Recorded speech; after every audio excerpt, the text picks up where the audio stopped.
So hello everyone, welcome back for speaking English for every single day.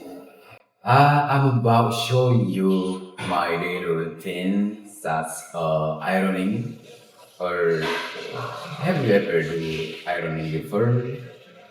Yes or not? No? So let's check it out. Okay, I have iron and I have two pieces of clothes. I told you already familiar with this one, right?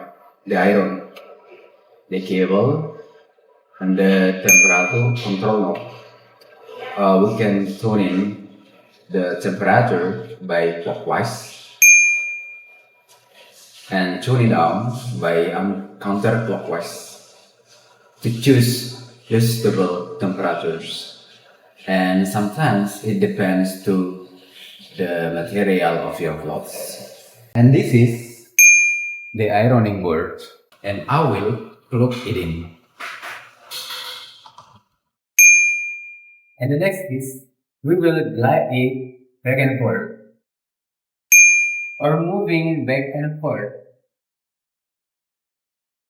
And the one most important is don't leave it too long because that will break your garment, will soak your garment. And now go back to your room and iron your clothes.